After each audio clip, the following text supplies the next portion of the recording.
Um, so every single capacitor in my house blew over the past 2 weeks, and I have no idea why. I'm gonna blame ghostesses and stuff unless somebody can shows me something that might cause that very thing to happen. Because otherwise, I have no freaking explanation for any of it at all. We need the right button. Does anybody know where I put the right button? I'm sure it's over here somewhere. Is it not? No way I deleted it.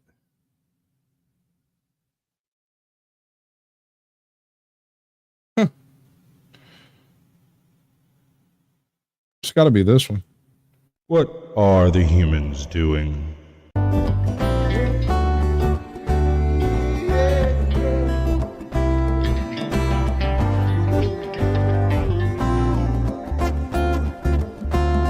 Do you think you're ready? Can you handle the truth?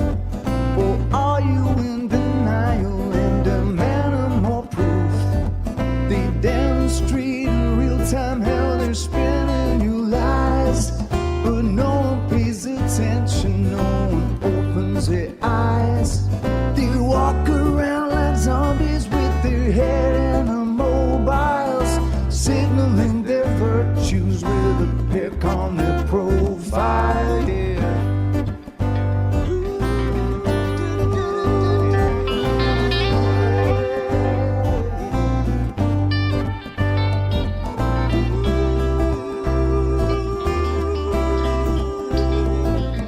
Signaling their virtues with a pick on their profile. So if you think you're ready, you don't need more proof.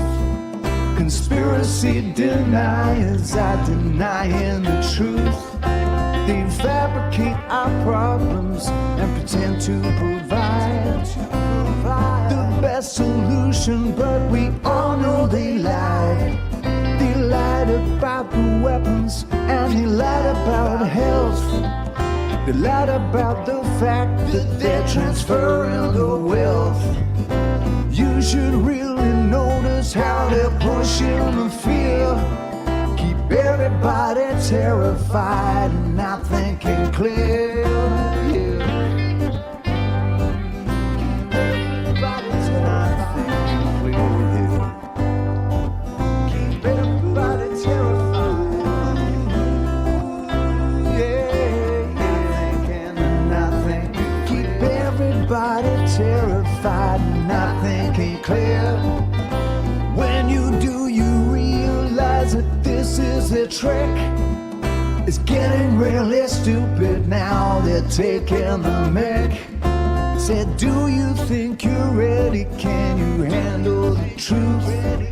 Or are you in denial and demanding more proof? They demonstrate in real time how they're spinning you lies, but no one pays attention, no one opens their eyes. They walk around like zombies with their head in the mobiles, signaling their virtues with a pick on their profile. Yeah, signaling their pick on their profile. Make me suck the sushi off this stick. Good evening, ladies and gentlemen. Welcome to Sasquatch Shills or Sasquatch Shills. You don't have to tonight. I have probably one of the most interesting channels I've come across in a while. And you know that saying something when it's coming from me, because I never know what's coming from him. I'm giving you an honest shot on this one. What I've gotten back is Gen X Jeff. Outliers in Exile is the actual channel, like at symbol. It's written up here somewhere, down here, over there. You know, it's somewhere on the screen. If you poke around a little bit, I'm sure you'll be able to find it.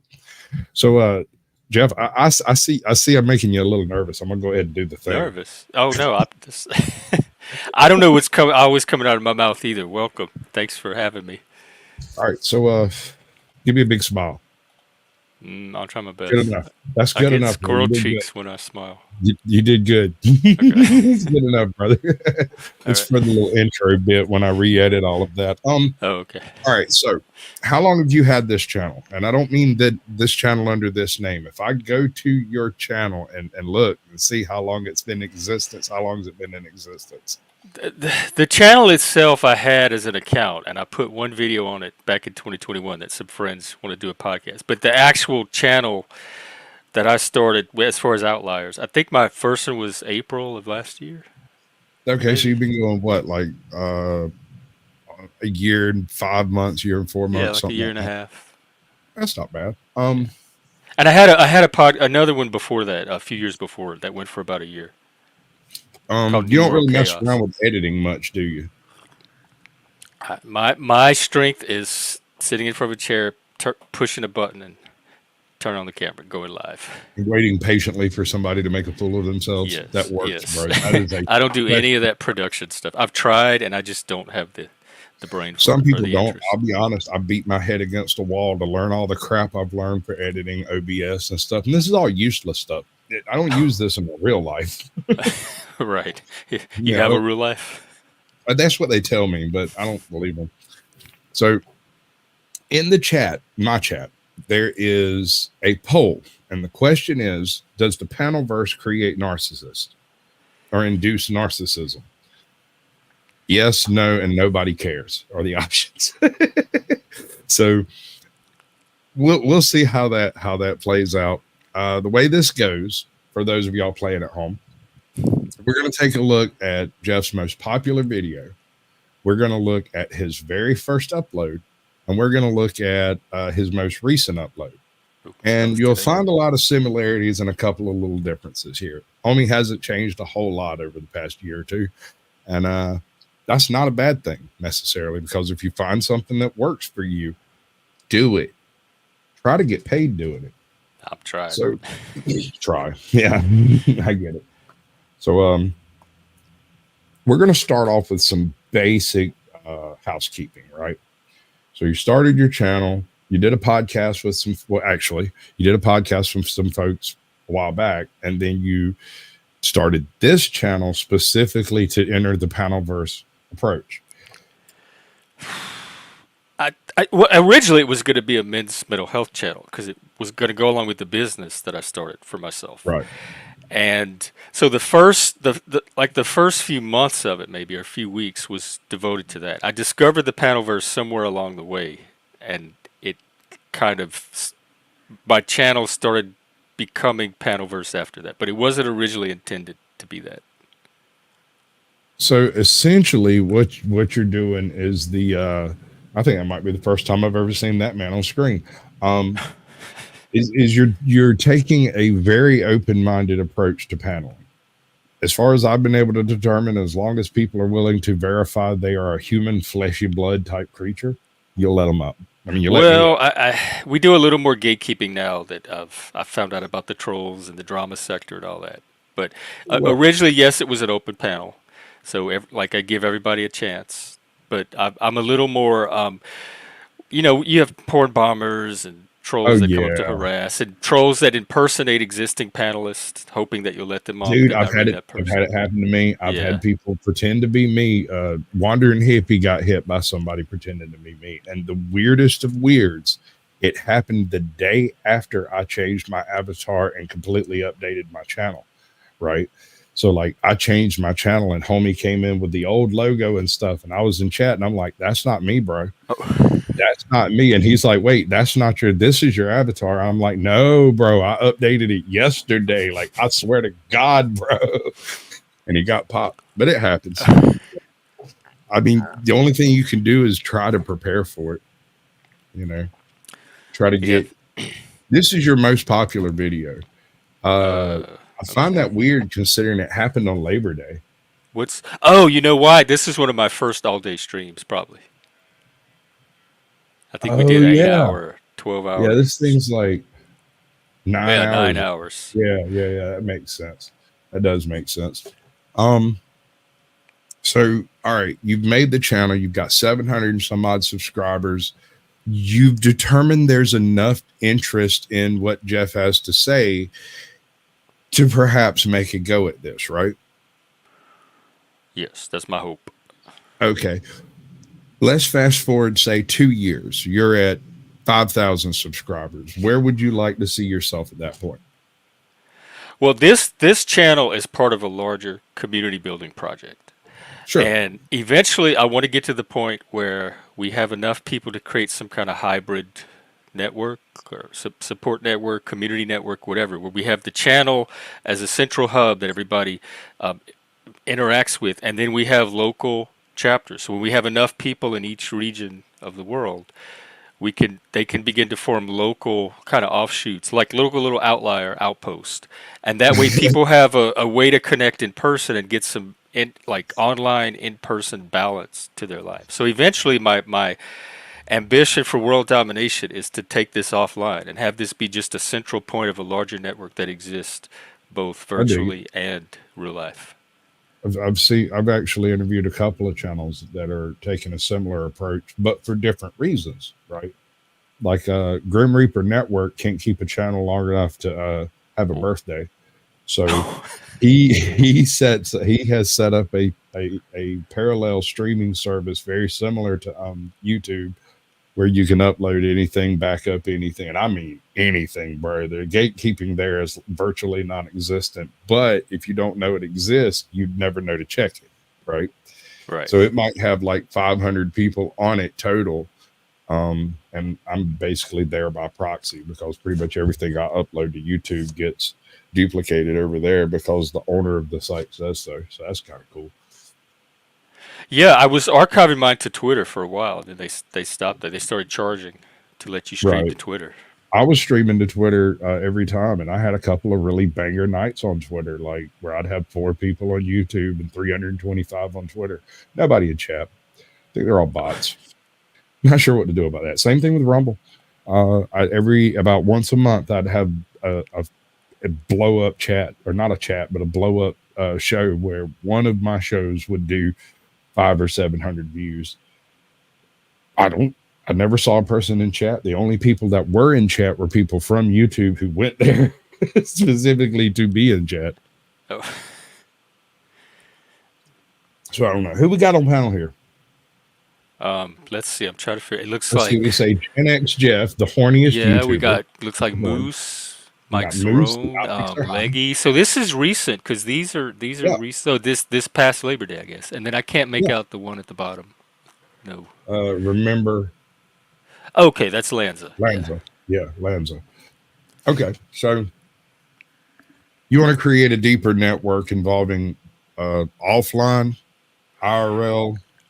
Yeah, I'm trying. I do men's mental health and especially neurodivergent men. So I'm trying to create a support network for that population and then any other people that want to participate. But it's mainly centered toward men and neurodivergent men because I think we're underserved. I don't think we get nearly the support we need, and I think we're having more reasons for support now than we may have had in the past. Do we have more reasons, or is it just more available online?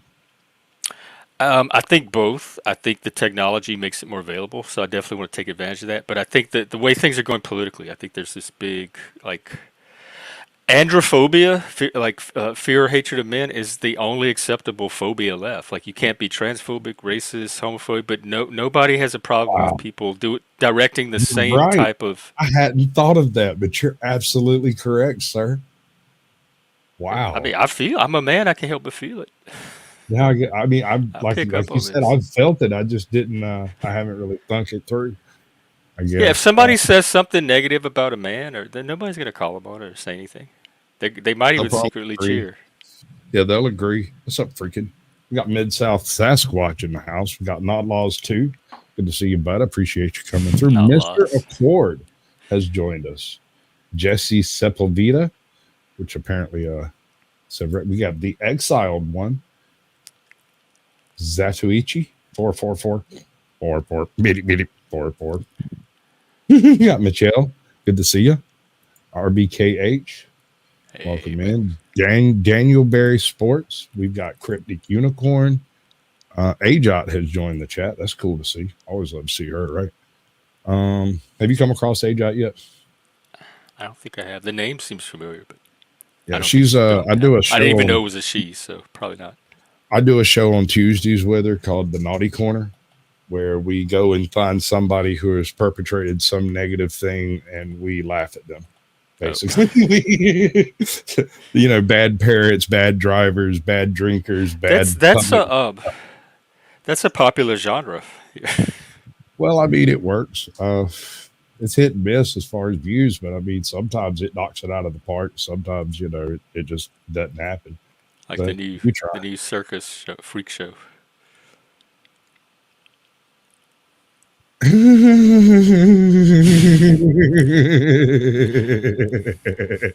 Not less. I'm not sure you're the type of man that has anything to worry about.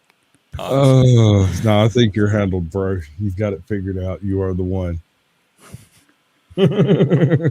All right. So I got this little bit that I do. And what's up, Scully Pop? Welcome in. Ska. So I got this little bit that I do. Let me see if I can go find it right quick. Because I think, let me make sure before we get too far down. This is the same video? Yeah, we're still on the same video. Oh. I'm fixing to do a different video, and I want to make sure I got the right one before I play my stupid little thing. Yes, that would be the right one. All right. In that case, we can do this,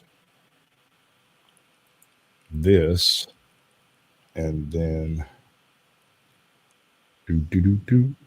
Did you know that I'm a paleontologist? You don't want cars? Yes, I'm a paleontologist. Oh, it's okay. There's dynamite in this bag, too. I am a paleontologist. I'm a paleontologist. Paleontologists study really old stuff. Like crackers. Because bad movies are funny. And yes, they are, sir. So what we have here is the oldest publicly available video on your channel. And as I understand it, you didn't even remember this thing was up until I mentioned it, huh? No, this was in 2021. This is from Critical Therapy Antidote. It's a mental health organization that formed at the time to kind of push back against the wokeness and social justice creeping into mental health. And a lot of us were just kind of meeting and finding each other for the first time. And so some of us wanted to do a podcast, and I happened to have a channel already set up. So they said, well, let's just do it on your channel. And that's how this ended up on there. And then I didn't use the channel for years. And so when I started my new channel, I'm like, oh, I'll just go back and use this existing channel. And I forgot this video was even on it. So this is what I mean by YouTube paleontology. Archaeology. Completely, completely forgotten, like buried to the sands of time. But look at old young Jeff up here. Yeah, what are you, like 4 years ago? That's me in Seattle before I moved out of Seattle. So that's my Seattle place. Cool. This was pre-Antler. All right, understanding that there was a period of time between this point and the point at which you decided to make a go as a panel versus YouTuber. Yeah. Do you see any major differences in the way YouTube operates between then and now? Not YouTube itself, like the YouTube infrastructure. Not really. The panelverse is certainly different. Like the type of YouTube experience is different. Because originally it was going to be a podcast. It was a show. People watch it to get educated.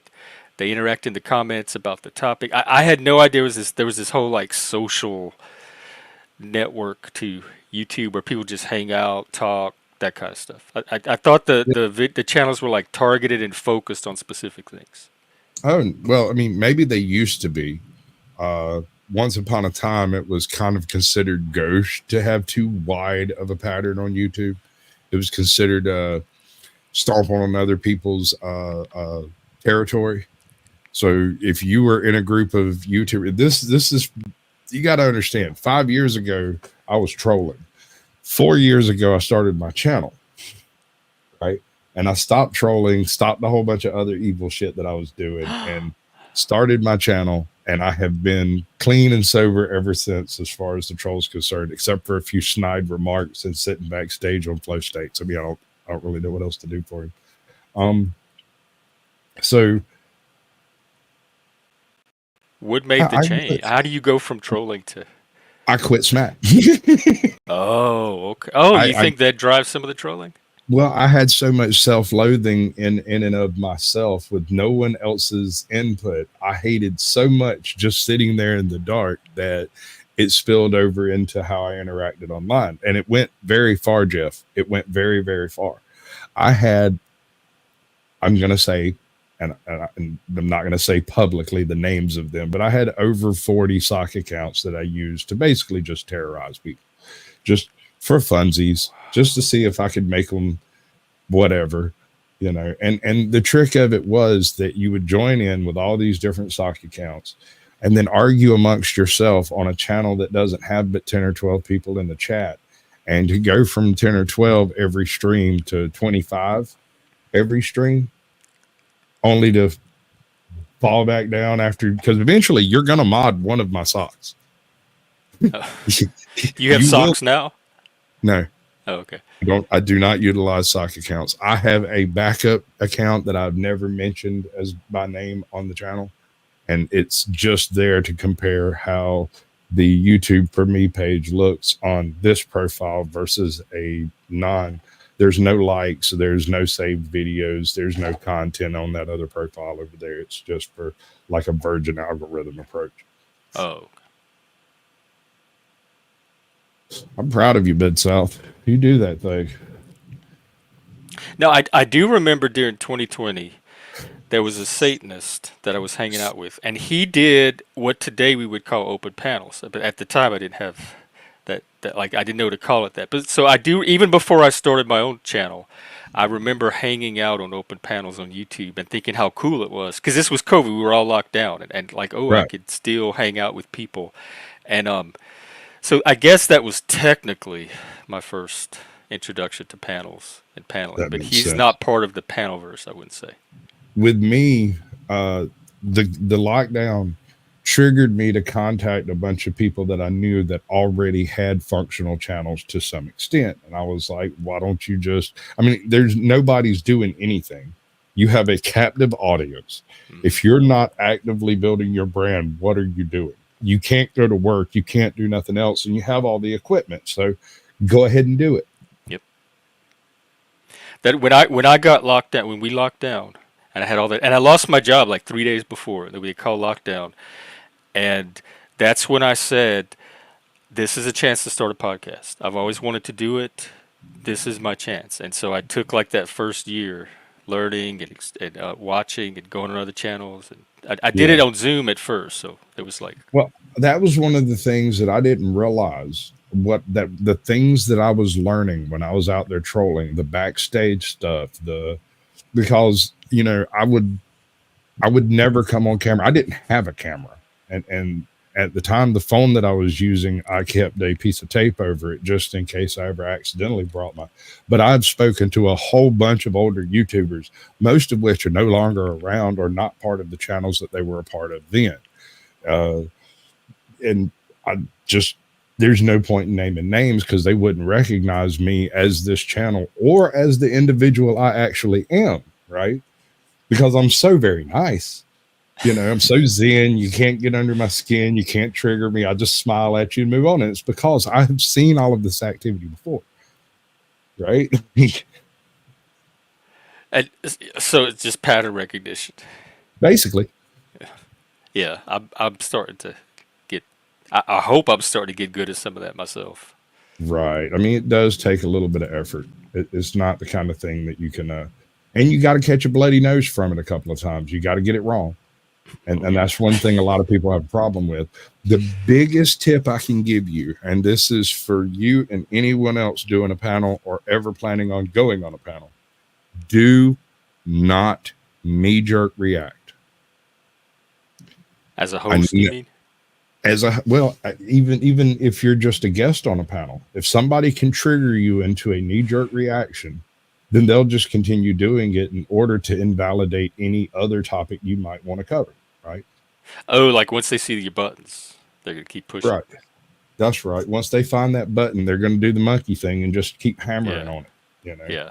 And you can't judge them for that. They're not the ones making the Oh, I decision to react. But you can blame Well, them. a reaction though is kind of pre-conscious. I guess it's how much you act on that reaction or let it show. So I practice a poker face. Oh yeah, I don't have one of I've those. been doing this forever because people really astound me, the things they do. If you're ever in public, just look around at what some of the people that are in sight are actually physically doing right now, and it will blow your mind. These people believe they're in their own little world and they're out in public. Nobody can see them while they're digging in the crack of their butt or picking that really good bogey up out of the center of their freaking brain. They're over there filling their gas tank and scratching their ass and rubbing under their arm and sniffing because they're going their way somewhere and they don't remember if they put on their fucking deodorant. You watch all of that? I notice all sorts of things, dude. Like I can't have a straight conversation with an insurance salesman because he can't stop laughing. And all I'm doing is stating the things as they are and as they happen. I'm not trying to be funny. I have had to get up, walk out of the room, and let it calm down so that I can come back room and be like, look, I really would like to accomplish something today. And to do this, you're going to have to stop laughing. I'm not telling jokes. And he's like, I know, but it's really funny. And I'm sorry. I can't help that my life is humorous to you. I am not a clown. While I am an entertainer, I am not trying to entertain you right now. So stop being entertained for a minute. Let's get this done. I think I'm going to work on my poker face. Yeah, that would help. I don't know if people. But buy it. the other end of that is once you've got the poker face up, you don't bring it down until after you've had a good think on whatever it is that has happened. So if something pops up in the chat, you read it, poker face. You read the next one and the next one, and then you go back and read that one that pissed you off, and then think of something to say. Because if you just knee-jerk, you're going to say how you're feeling instead of the intelligent response. And while feelings are fine, they are reactive. I do want the raw response because that is the most intelligent response. Because as I let that emotion, as I tune into that emotion and let it enter, it brings an intelligence along with it that I would not have access to if I suppress the emotion, then just try to intellectualize about it later. I need that extra bit of data that emotion gives me. Okay. And that could be a neurodivergent thing. I'm finding out it might be the minority there. But that's always been I've never known anything else. Like I've done that my whole life, so I don't know any other. It works for you. I'm not telling you not to. Because when I take the emotion out, I take part of the intelligence out. I don't get the full intellectual range if I try to just think about it clinically and detached. That's an important perspective, but I need to supplement that with the raw emotional reaction to get the whole perspective. Okay. Because that is part of me. That is my body telling me something.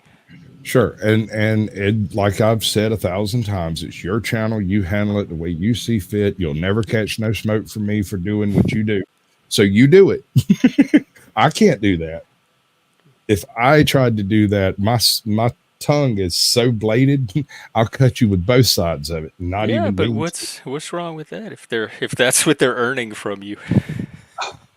Because some people work hard for that tongue lashing. It's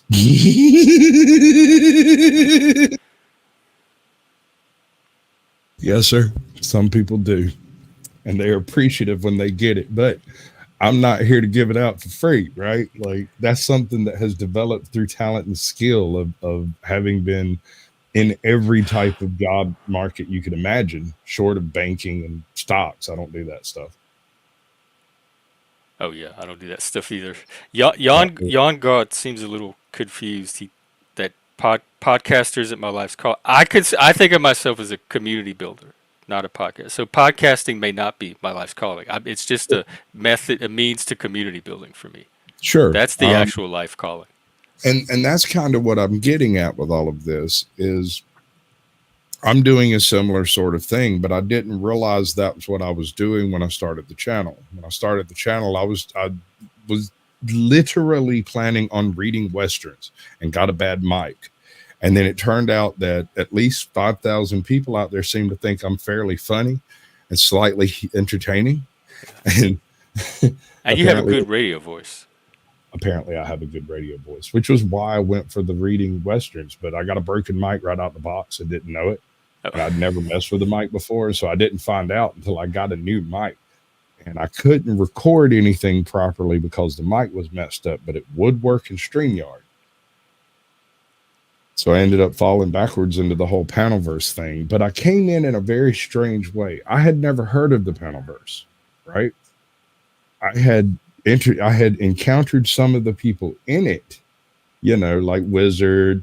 I'd come across Jack Talcott previously, JB Gunner, a handful of other people.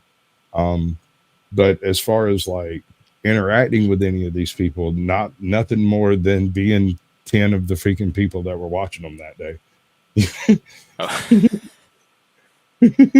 So most of them wouldn't recognize me as the troll I was before. And the Did you ones that discover the would, Panelverse as a troll, or that was the reformed? no, I Sasquatch? didn't realize. I didn't realize that's what it was. I had encountered a bunch of the personalities, but did not realize that there was an association beyond just them being YouTubers, that the Panelverse existed as a thing. So after I started the channel, I interviewed a couple of guys who had, I had like 12 subscribers and they had 25, you know what I'm saying? Like a couple of them, and I did a few shorts, and then I did a couple more interviews, and I did a few more. And the interviews came about from, I joined a panel one night and accidentally took it over because I kept asking questions because I was very curious. And I got a bunch of emails the next day talking about, you should do some kind of show where you interview people. And I was like, I don't know. Sounds kind of shady to me. And look at Seems you now. sus. Yeah, well, I mean, when you fall on success, you should lean into it. It wasn't like I tried to do a thing. I just was kind of asked, hey, can you do that on purpose? And I kind of shrugged and went, okay, well, I would need this and that and the other thing, and I got it all and did it. Well, that's one thing I like about the Panelverse. Is it's so creative. Like it's just open-ended creativity. Like you never know what's possible till you see it or you do it yourself. There's not really any limits. I'll get to you in a second, Yawn God. Is the Panelverse just a bunch of YouTube channels having these live panel discussions? Largely, yes. More specifically, it involves not only YouTube channels, but also a whole bunch of people who don't do nothing but chat or don't actually produce content. There are also panel surfers that you only see on other people's panels that do not have channels and don't do content. They don't even chat. They just pop into a panel. These guys are fairly rare. Most of them are okay once you figure out how to spot them, right? Like, what's that dude? Some average guy or whatever. I don't think I know him. I can't remember. He's got a really plain name. All right. So the next question is, what does Gen X Jeff think is broken in society, which I think requires this is a him to be troll. society builder? I said community builder. I wouldn't dare try to take on building a whole society. I'll be happy just building a community. No, if you're attempting to build a community, you are attempting to create a smaller society within the larger corporate fiction, as it were. Or independent of that, like alternative to that. But as far as it's for men, it's mostly for neurodivergent men. Like if or men in general, if you're a man and you go try to get mental health services, you may not get the best type of service for you in the current mental health system. And if you're autistic or ADHD, same thing. And so I'm trying to provide an alternative where those people actually get the mental health support that they need, that they're not getting from the current system. So that's what I would say is broken. Like the capacity of the current mental health system to serve men and neurodivergent people, I think, I is would go not as necessarily broken, but very, very I would say it's underdeveloped. broken. I would say as far as our mental health system in general, is highly, highly lacking. It is unbelievably lacking, just in general. It's a band-aid. It's like if you're in a crisis, it might help stabilize you. It might like give you some resources to put you on a good recovery track. But that's about it. Like manage your expectations if you're gonna access the current mental health system. Oh, this is your most recent one, isn't it? Is that from today? In the house reviewing last night. Oh yeah, we reviewed that interview from last today, night. right? Last night, yeah. Yeah. Oh, that's a great pause face. Look at that. She looks very Solid serene gold, and baby. spiritualized. Oh, I think there's potential for that. I think there's potential for a troll recovery group and a panelverse support, like a content creator support group. I do this thing once a month, and it's called YouTube Slave Class. And the premise behind it is I invite a bunch of previous guests on Sasquatch Shills onto the YouTube Slave Class. Usually I try to tune the invitations to channels that it makes sense for. Like the last one I did was risk assessment and whether or not to let certain creepos on your panel, or how to identify somebody who's poking the smoke at you, what types of shorts to upload that won't get you struck down, and what kinds will. In my experience, anything with animals is suspect. Oh. Every single short I've uploaded, well, almost all the shorts I've uploaded involving animals, not only got thousands of views very quickly, but were also struck for promotion of animal cruelty. When I did not upload the short to begin with, I clipped it from an existent monetized short and went, ha ha ha, that's funny. Or asked what level of Florida man that was, whatever it was. And I've caught 2 strikes from that. I'm currently under a probationary strike right now, which is why I don't have a lot of my little gizmos and stuff up going. And all of my strikes have come except for one, which was just I pushed the wrong button. What's up, Rashu? Exobor, welcome in. Early in my YouTubery, I was doing something where I would go and find a copyright-free film, a really old one like The General, or a Isabella Lugosi film or something from the early 30s, and would show that. And I did Last Man on Earth. It went down without a hitch. And the following week I did The Last Woman on Earth, but I had downloaded 2 versions of it. One was the original copyright-free version, and the other was a digitally remastered, sound remastered version. And so when I got in and I got everything set up, I went ahead and set it up and then went and did something and came back. So when I started the stream, I hit play on it and was like, wait, that sounds really good. That looks really, really good. Why? Oh, wait, I got the wrong one. Bam. Just as soon as I realized that the error I had made, I was like, oh no, that's the wrong copy I need to do. And BAP, strike, warning, bam. Just like that? Just like that. They let it go for about 12 minutes. I think the whole stream was a total of like 17 minutes, and they nailed me for it. And these are bots. It's just like automated. It's not humans doing this. It couldn't have been human at the time. I mean, I had like 37 subscribers or something at the time. So, I mean, that was almost certainly bot related, but it was bot related.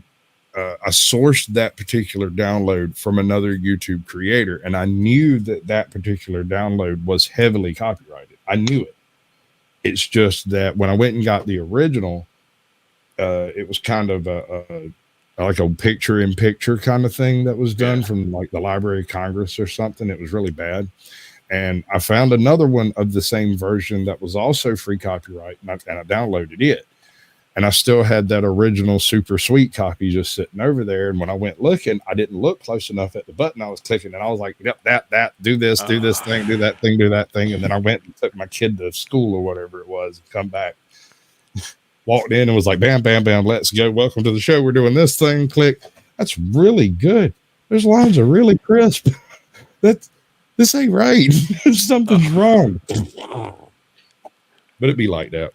But when you're doing panels, it's much less likely for you to come across problems like that. You're more likely to come across individuals that just want to do damage to your channel. Yeah. Yeah. And they come in and drop in bombs, hard R's, and everything else you can imagine. Oh yeah. Yeah. I've had a panel regular, somebody that was a regular on the panel. He took a break for a while and showed back up one day, so I let him on. And he started masturbating right there on camera. Like porn vomit though that nobody you would have expected. It's somebody that like hung out on the panel as a regular. I have no idea what happened to him. So there's no way I could have vetted that one. Yeah. It'd be like that. And folks are some people believe that the YouTube sphere of the panelverse is professionally, as it were, deceptive.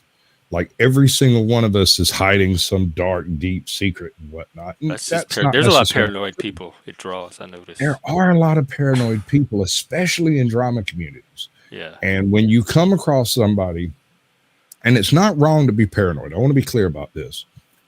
Sometimes people are out to get you. So it's But not probably good. not an entire social media platform.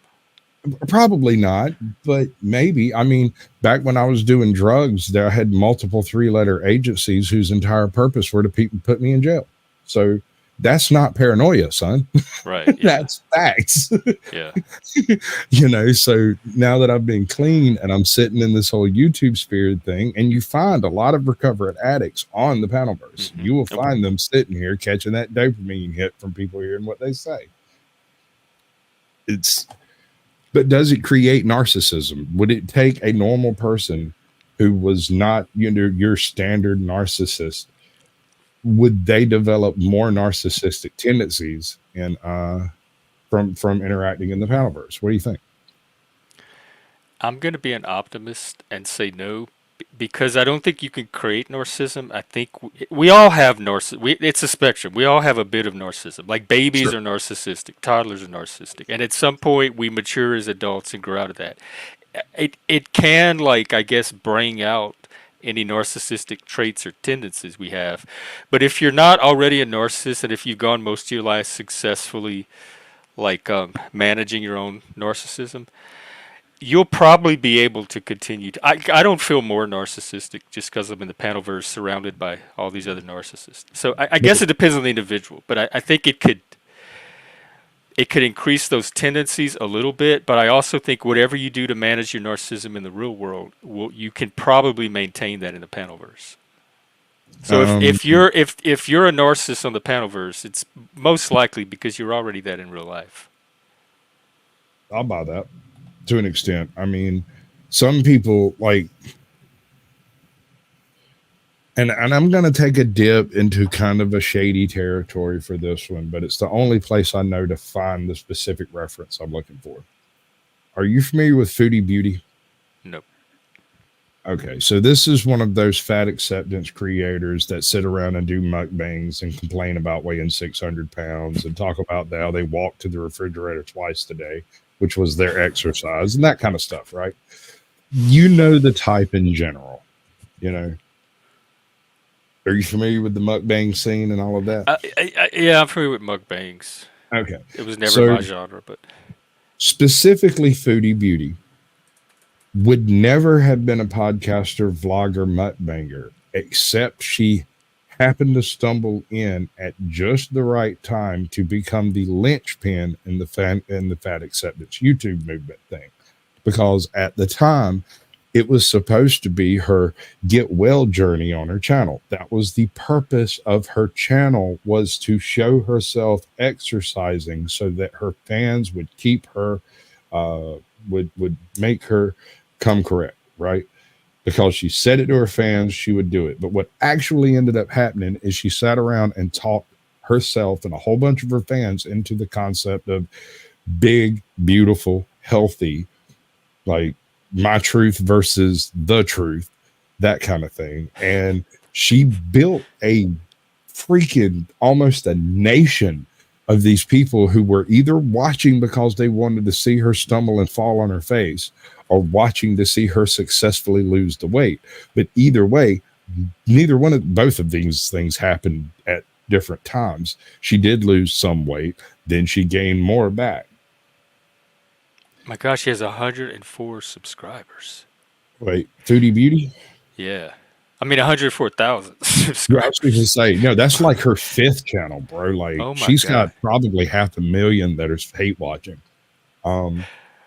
What I do think is an issue, like maybe even more than narcissism, is audience capture, where like you start thinking you're going to do one thing, and based on the feedback and reaction you get from the audience, you start conforming to what your audience wants and expects instead That's of what true. you originally are here to do. And That is very true, and very few people realize that transition enough for it to take place consciously. yeah, Right? Most people come in and say, "Hey, I'm going to show everybody my collection of cars." And once they get through with their collection of Matchbox cars, they don't have any more content, but people are still showing up wanting to watch. And so it becomes books, and then it becomes movies, and then something else. And eventually you fall into a genre that for whatever reason people keep coming back for. In my case, it's interviewing people. oh, do you feel trapped into that now? Not trapped.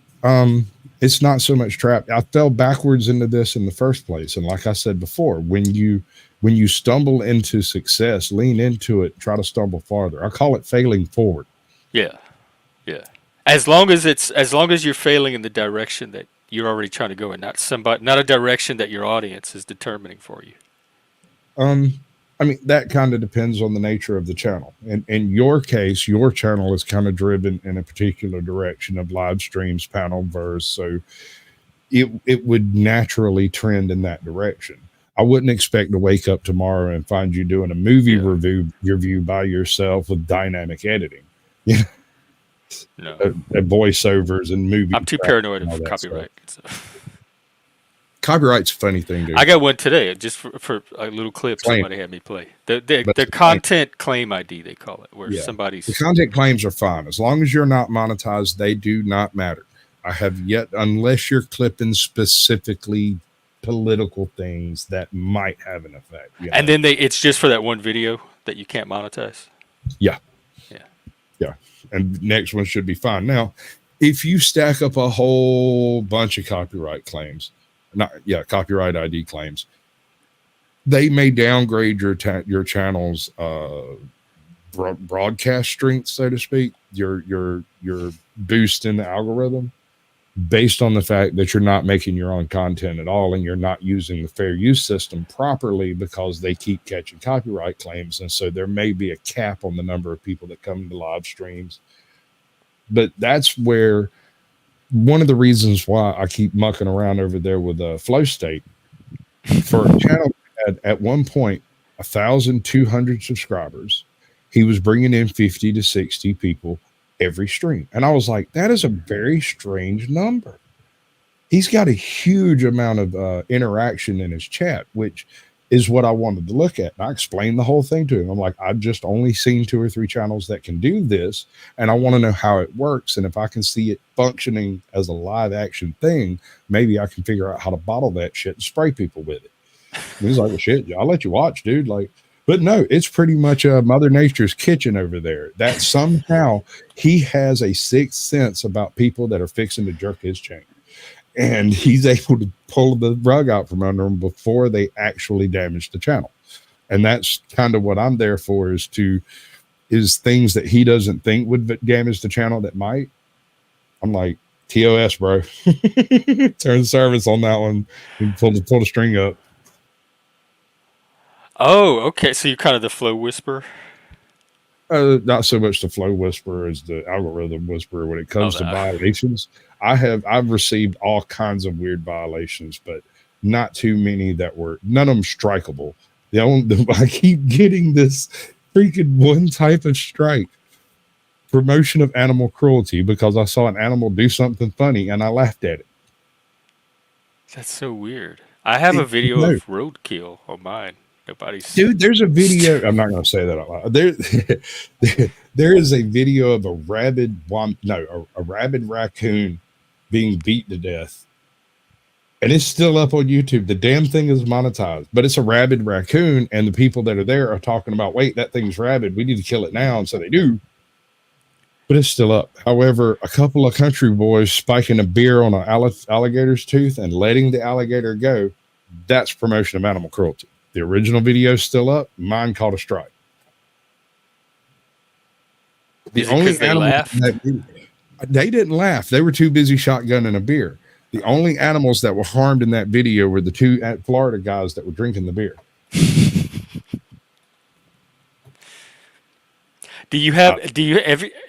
Have you done it where a human reviews it, or is this all algorithm? Like I've tried, dude. Every time I try to appeal a strike for a short, before I finish clicking the button, I've gotten my answer.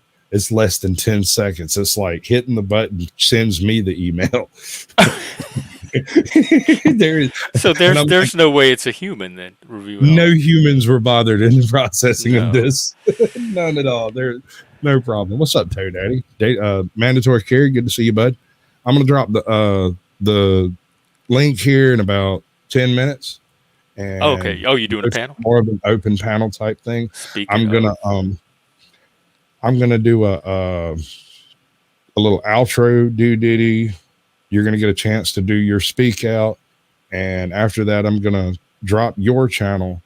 If you want, you can drop my live stream link in your channel if you want to. Yeah, they can come over and join the chat. But this is because I don't know what I've got some videos backstage that I'm going to play for us to discuss if we need to. And I don't know. I don't want to have an effect on your channel due to the fact that I get a little hairy on some of my topics. Should I end the stream on my end after? I'll do it. I'll do it. Okay. I'm going to let the whole copyright free portion of the show go through, and you'll like I said, you'll get a few minutes to have your little outro say or whatever. And I got a little outro music to play, and then we're good. Okay. What's up, Flow State? Welcome, good bud. Young God over here going hard in the paint. Sure, that'll be a cold day in hell. That's right, Carrie. You got it, girl. Wow, Kane's Catharsis. Welcome in, bud. Hey, Kane. I'm going to drop the link over here. In fact, I'll go ahead and do it over here, and but we'll wait until the shindig's done before we. Kane would be a good person for you to talk. He just started a channel himself, and he's getting a taste of. He's like our panel newbie, so he's been about a month. That man's a little bit more educated in the panel verse than you might think. He's a quick study, I'll tell you that. No, dude. I mean, out of just talking to him a few times, he's picked up half a dozen things that he's implemented. Like, and don't think I didn't notice, bro. That's most YouTubers just go, no, I know what I'm doing. I'm gonna do it this way, and everybody's gonna love it. And I'm like, hope so. India, welcome. Yeah. Pushing the button sends the reply email. Is the best explanation you've ever heard in YouTube. Yeah. I sent the email to myself by hitting the button. It was that quick, dude. Both times it was that quick. Now, the first one I'll give you, that might have been considered promoting animal cruelty because it was very, very funny. The alligator one? No, the first one. I'll tell you about the first one when we get into the after show here. Okay. But you made a show. You know that? What? A show, a complete Sasquatch Chills. It's 57 minutes typically. This was painless. It's like being in the dentist and they say this will hurt and they do the thing with your teeth. And you're like, I didn't even feel that. You're already finished. Well, the whole point here is to put all of your contact details and stuff in the description to get it uploaded individually to your channel and mine. This gets you on and my people's repertoire and me and your people's repertoire, kind of like that cross pollination concept. Yes. I've got but a lot it of also gives you the flat out unmitigated ability to describe your channel and what you're doing without being interrupted. So you up for it? Oh, right now? Yeah. Do that thing. Well, it's okay. This is what the channel's supposed to be. It's targeted toward men, neurodivergent men, autism, ADHD, giftedness, etc. Any kind of man that's weird or different, or ordinary men too. I like a mix of both. I don't want just spurgs. I think neurodivergent men and neurotypical men have a lot to learn and teach each other. Same with gay men, straight men. So it's just all different types of men, and it's kind of a little community drop-in space. I'm live every day, sometimes several times a day, and people just drop in and talk and connect. We talk about whatever topic comes up, but then I also do streams with different topics. Sometimes I'll have a guest like Sasquatch is doing today, and I'll do those type of streams. We started doing gaming streams. We played Monopoly the other day for 4 hours to learn risk management.